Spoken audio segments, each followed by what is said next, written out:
All right, let's just jump right into it. So, you're thinking about selling your home. That's huge. But before you do anything else, we have got to talk about one of the biggest decisions you're going to make, picking the right agent. We've gone through our source material, and we're going to break down the 5 most common mistakes people make, so you don't have to. And let's be real. Selling your home isn't just some simple transaction, right? It's a massive deal, both financially and, emotionally. For most of us, our home is the single biggest asset we own. So yeah, the stakes are incredibly high. And that really brings us to the big question, doesn't it? Is the agent you pick going to be a true partner in this, or a potential problem? I mean, think about it. This person is navigating the market for you. They're negotiating for you. They're going to have a huge impact on your bottom line. Getting this right can literally change everything. Okay, so let's do this. We're going to walk through 5 major pitfalls that can totally derail your sale.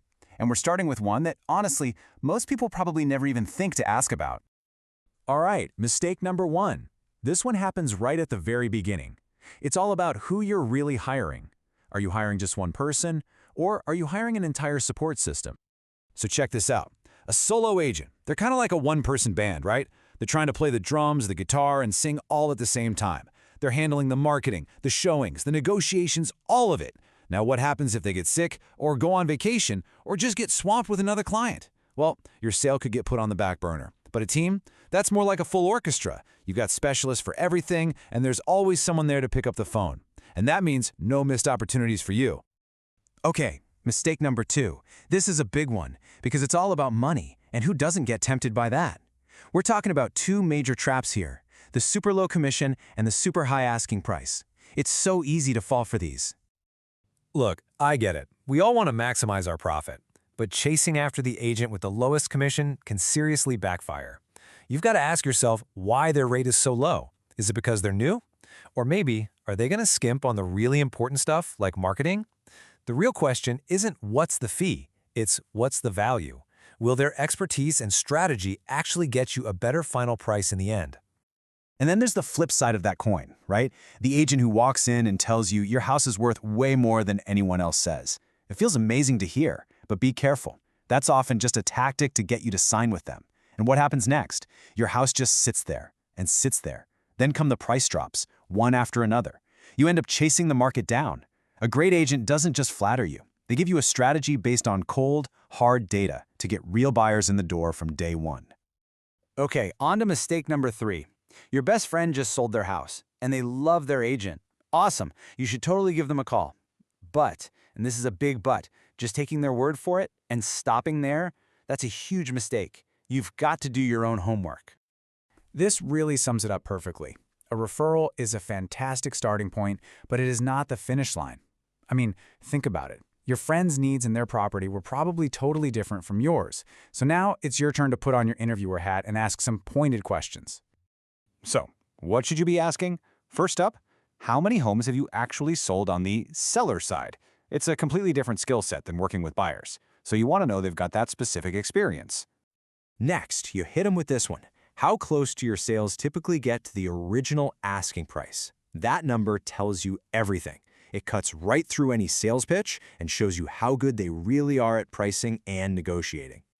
And don't forget the practical, nitty-gritty stuff. Ask them straight up. What's the plan if you get sick or decide to take a vacation?